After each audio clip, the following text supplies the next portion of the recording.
Class 9 पिला माने आमे पढ़ुथिले एशिया एवं आफ्रिकार उपनिवेशवाद तार सब विभिन्न प्रकार कारण जानिथिले 7टा कारण जानिथिले जेमिति कि तार भौगोलिक आविष्कार तार जेमिति कि लाभजनक व्यवसाय कोन थिला शिल्प विप्लव थिला ता सहित आहुरी किछि बहुत सारा पॉइंट धर्म परिवर्तन माने धर्म परिवर्तन नो माने धर्म उपरे धर्म प्रचार करिबा सेही उपरे आसिथिले अन्य प्रकार अनुकूल परिस्थिति देखि कि भी आसिथिले ठीक अछि तो एते सारा जिंस परे आमे आज देखिबा एशिया रे से जो उपनिवेश स्थापन करथिले स्पेशली कहा उपरे ना भारत रे ताकू देखिबा ठीक अछि देखो स्टार्ट करा होची एठो गोटे गोटे पॉइंट को भलसे देखो जो पॉइंट ताको इंपोर्टेंट कहि जिवो सेटा को नोट डाउन करनबो देखो भारत को प्रथम किए आसीथिले आमे समस्त जानि छि क्लास 8 रे तुम पढिछो भास्को दा गामा ठीक अछि केबे आसीथिले ना 1498 रे डेट पचारिबो सेट लिखा हिची केबे पहुंचीथिले ना मे 20 रे ठीक अछि तो बही हिसाब रे मे 20 1498 रे आसीथिले से भारत को जलपथर आविष्कार करथिले तमने क्वेश्चन पचारिबो भारत को किए जलपथर आविष्कार करथिले प्रथमे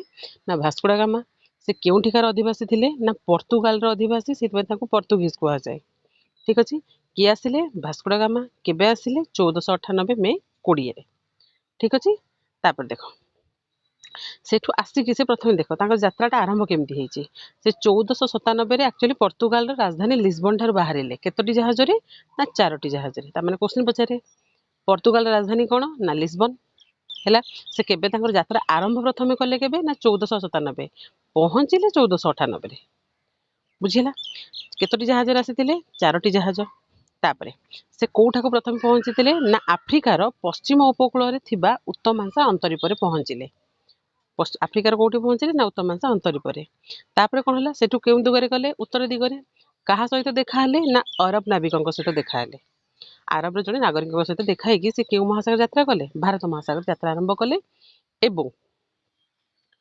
1498 मे 20 तारिख रे से भारतर मालाबार उपकूलस्थ कालीकट बंदर ठारे पहुंचिले एइटा होची मोस्ट इंपोर्टेंट आरो गुडा भी लिखिबो ता सहित आकु लिखि दबो देखो कोन केबे पहुंचिले देखो डेट सह देइची 1498 मे 20 रे ठीक अछि को कूल रे को ठारे पहुंचितिले ना मालाबार उपकूलस्थ कालीकट बंदर ठारे ए लाइन टा मन रखिबो ठीक हे गेला देन देखो एहा यूरोप रु भारत को सीधा सड़क जलपथ आविष्कार कला माने सीधा सड़क यूरोप रु आसिला कोठी की भारत को देखो केते बड़ डिस्टेंस नै से आगुरु आसुतिले कोठी भूमध्य सागर देकी आसुतिले तापर देखो पोर्तुगीज और अन्य यूरोपीय मान देखो जणे जिते बाहर कर देला समस्त पाइडा कोन गुटे हे गला ना सुजोग मिल गला समस्त को तापर देखो एटा देइची पोर्तुगीज माने भारतर स्थापन करिथिबा उपनिवेश गुडी को भारत मानचित्र दर्शाओ सबुठार शेषर मुक्त होइथिबा पोर्तुगीज उपनिवेशर नाम कोन मुक्त होइथिबा तारीख मध्ये उल्लेख करन एटा आराम से मिलि जिवो मन रखि थाओ एई जिंसटा तमरा आगु को अछि कहि देबी तमरा आई थिंक 10 क्लास रो अछि एठी प्रथम लास्ट की पोर्तुगीज मन ठारू माने हला 1968 मसिया रे से रिलीज हेतिला हला सेटा होची गोवा मन रखि थाओ ठीक अछि तापर देखो जिते बेले पोर्तुगीज आसी सारले डच आसिले हॉलैंड रो अधिवासी जेपरी पोर्तुगाल रो अधिवासी मानको पोर्तुगीज कहा जाय सेमति हॉलैंड रो अधिवासी मानको कोन कहा जाय डच सेमति डेनमार्क रो अधिवासी मानको कोन कहा जाय डेन फ्रांस रो अधिवासी मानको कोन कहा जाय फरासी ए माने सब आसिले ता सहित ब्रिटिश बा इंग्लिश लोक माने एठाकू आसिले आसी सब कोन स्थापन कले उपनिवेश माने पले उपनिवेश कहले से तकर शिल्पानुष्ठान गुडी को सब स्थापन कले रहिले एठारे निज कोहाइची से निज निज आम देश रे रही कि निज मातृ देश रो मंगल पय आम देश रे बिजनेस करथले बुझिला तापरे एत्ती सारा लोक आसी कि गोटे जगह जेते रहिले एमानक भितरे कलह हैला प्रतिद्वंदी हैला मार्केट रे जणे थिबो एठी किछि द्वंद्व चलीबोनी कलह होबोनी जणे बिजनेस करिवो भाबिलोटी 10 15 जण आसी करिवे झगड़ा तो हबो सी कहबो मो तमे देखि दियो परिया मार्केट केबे जिबारे सी कोदबो बाइगण केजी रे 20 टका की कोदो 15 टका की कोदो 18 टका जदी कि बेसी कमे देला समस्त तापरे चढ़ी जिवे तो जिंस से सेम चलला सिचुएशन सेठी शेषर समस्त को विताड़ित करी रहिले कि माने इंग्रेज काहे कि माने ईस्ट इंडिया कंपनी तयारी करथिले डच माने भी करथिले डच ईस्ट इंडिया कंपनी तांकर खोला हेतिला तो ब्रिटिश माने जो करले से माने ही हमकु समस्त 200 वर्ष रहिथिले ये ईस्ट इंडिया वाला इंग्रेज माने सी एक्स्ट्रा हमकु 200 वर्ष शासन कले हे गला ना पूरा 400 वर्ष तापरे शासन कले हम ऊपर देखो एटा होची ब्रिटिश ईस्ट इंडिया कंपनी रो मुख्य कार्यालय एटा से समर रो फोटो गोटे थिबो कि चित्र गोटे करा हिची तापर देखो 1857 मसीहार विद्रोह परे 1857 ମସିହାର କ'ଣ ନା ବିଦ୍ରୋହ ପରେ ଭାରତ ଇଂରେଜ ସରକାରଙ୍କ ପ୍ରତ୍ୟକ୍ଷ ଶାସନର ଅଧୀନରେ ରହିଲା। କିନ୍ତୁ ତାପରେ ପରେ ଇଂରେଜମାନଙ୍କର ଅସହ୍ୟ ଶୋଷଣ ଦେଖ 1857 ହିଁ ଆମେ ଆସିଲେ ହେଲା। ଆମ ମନେ ଥିବ, ତମର ମନେ ଥିବ ବୋଧେ 1857ରେ ଭାରତର ପ୍ରଥମ ଆନ୍ଦୋଳନ ଆସିଥିଲା କ'ଣ ପାଇକ ବିଦ୍ରୋହ। ଆଉ 1870ରେ କ'ଣ ହେଇଥିଲା ଆମର ନା ସିପାହୀ ବିଦ୍ରୋହ। ସରି ଭୁଲ କହିଦେଲି। 1857ରେ ହେଇଥିଲା ସିପାହୀ ବିଦ୍ରୋହ ହେଲା, ସିପାହୀ ବିଦ୍ରୋହ। 1870ରେ ହେଇଥିଲା ଆମର କ'ଣ ନା ପାଇକ ବିଦ୍ରୋହ। ଠିକ ଅଛି, ପାଇକ ବିଦ୍ରୋହଟା ଆମର କିଏ କୋଉଠୁ ଷ୍ଟାର୍ଟ ହେଇଥିଲା ନା ଓଡ଼ିଶାରୁ ଷ୍ଟାର୍ଟ ହେଇଥିଲା। କିଏ କରିଥିଲେ, ଷ୍ଟାର୍ଟିଂ କରିଥିଲେ ନା ଆମର ଲିଡର ଥିଲେ କିଏ ବକ୍ସି ଜଗବନ୍ଧୁ, ଯେଉଁ ବିଦ୍ରୋହରେ ଆମର ଜୟରାଜଗୁରୁଙ୍କର ମୃତ୍ୟୁ ମଧ୍ୟ ହେଇଥିଲା। ଦେଖ ଯୋଉ ଇଂରେଜ ମାନଙ୍କର ଭୀଷଣ ଶୋଷଣ ଏବଂ ଅତ୍ୟାଚାର ଫଳରେ ଲୋକମାନେ କ'ଣ କଲେ ନା ଦେଶାତ୍ମବୋଧ ଓ ସାମଗ୍ରିକ ଜାତୀୟତା ଜାଗ୍ରତ ହେଲା ଓ ଦେଶବାସୀ ଇଂରେଜ ମାନଙ୍କ କବଳରୁ ମୁକ୍ତ ହେବା ପାଇଁ ସଂଗ୍ରାମ କଲେ। ହେଇଛି ସଂଗ୍ରାମ ଆମର ବହୁତ ସାରା ହେଲା।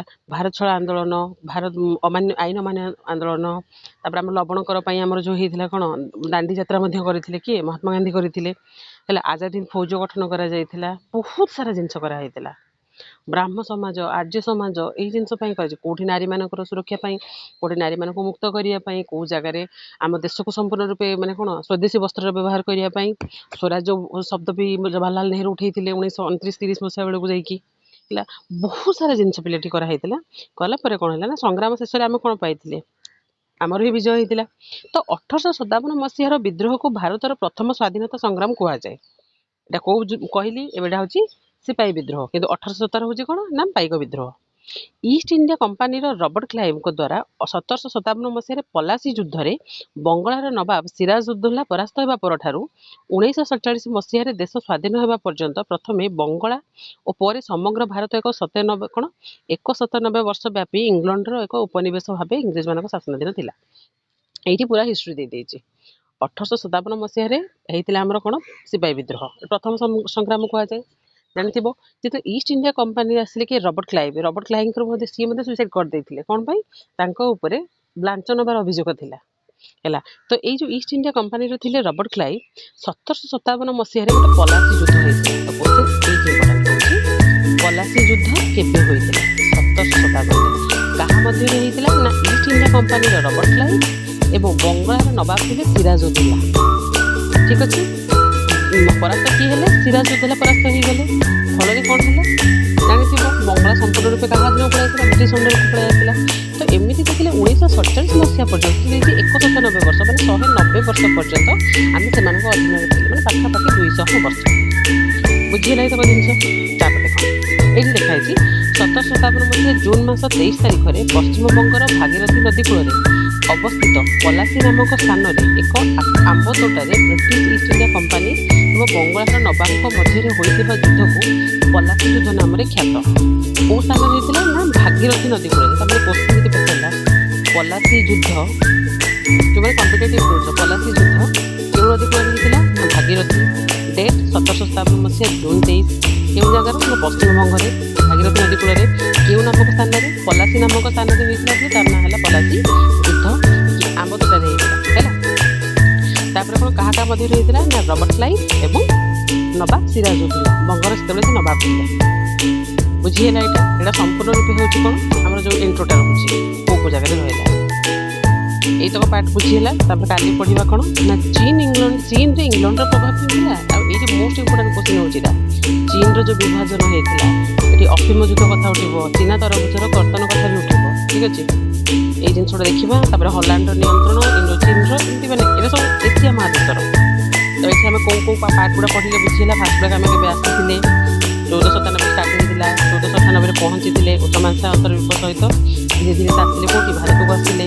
ଭାରତର କେଉଁଠି ପହଞ୍ଚିଲେ? କାଲିକଟ ବନ୍ଦରରେ ପହଞ୍ଚିଲେ ମାଲାବାର ଉପକୂଳରେ ହେଲା। ତା ସହିତ ଅନ୍ୟ କେଉଁମାନେ ଆସିଥିଲେ ନା ଡଚ୍ ଲୋକମାନେ ଆସିଥିଲେ, ଫରାସୀ ଲୋକମାନେ ଆସିଥିଲେ, ଡେନମାର୍କର ଅଧିବାସୀ ଡେନ୍ମାନେ ଆସିଥିଲେ। 1857 ବିଦ୍ରୋହ କଥା କୁହାହେଇଛି। ତାପରେ କ'ଣ କୁହାହେଇଛି ନା ପ୍ରଥମ ଭାରତର ପ୍ରଥମ ବିଦ୍ରୋହ କି 1857 ମସିହାରେ ବିଦ୍ରୋହ, ଯେଉଁଟାକି ପାଇକ ସିପାହୀ ବିଦ୍ରୋହ ନାମରେ ପରିଚିତ। 1757 ମସିହାରେ କ'ଣ ହେଇଥିଲା ନା ପଲାସି ଯୁଦ୍ଧ ହେଇଥିଲା, ପଲାସି ନାମକ ସ୍ଥାନରେ, ଯେଉଁଟାକି ନବାବ ସିରାଜଉଦ୍ଦୌଲା ଏବଂ ରବର୍ଟ କ୍ଲାଇଭଙ୍କ ମଧ୍ୟରେ ହେଇଥିଲା। ଏଇଠି ତାର ଇଣ୍ଟ୍ରୋଡକ୍ସନ୍ ଆଉ ଟିକେ ଇମ୍ପୋର୍ଟାଣ୍ଟ ଇନଫର୍ମେସନ୍ ଏଠି ଦେଇଦେଇଛି ହେଲା। ଯେଉଁମାନେ କମ୍ପିଟେଟିଭ୍ ପାଇଁ ପଢ଼ୁଛ ତୁମେ ଖାଲି ମନେ ରଖିଥାଅ, ପଲାସି ନାମକ ସ୍ଥାନରେ ପଲାସି ଯୁଦ୍ଧ ହେଇଥିଲା। ଏ ପଲାସିଟା ଭାଗୀରଥୀ ନଦୀ କୂଳରେ ପଶ୍ଚିମବଙ୍ଗରେ। ଡେଟ୍ ହେଉଛି 1757 ମସିହା ଜୁନ୍ ମାସ 23 ତାରିଖ ଦିନ। ଠିକ୍ ଅଛି। ତ ଏଠି ଆଉ କିଏ ବ୍ରିଟିଶ ଇଷ୍ଟ ଇଣ୍ଡିଆ କମ୍ପାନୀର ରବର୍ଟ କ୍ଲାଇଭ୍ ଏବଂ ବଙ୍ଗର ନବାବ ସେତେବେଳେ ଥିଲେ ନବାବ ସିରାଜଉଦ୍ଦୌଲା, ତାଙ୍କ ମଧ୍ୟରେ ଏଟା ହେଇଥିଲା। ବୁଝିଲା। କାଲି ପଢ଼ିବା ଚୀନ ଏବଂ ଇଂଲଣ୍ଡର ପ୍ରଭାବ। Thank you. ଆକୁ ନୋଟ୍ସ ବନେଇଦେବ।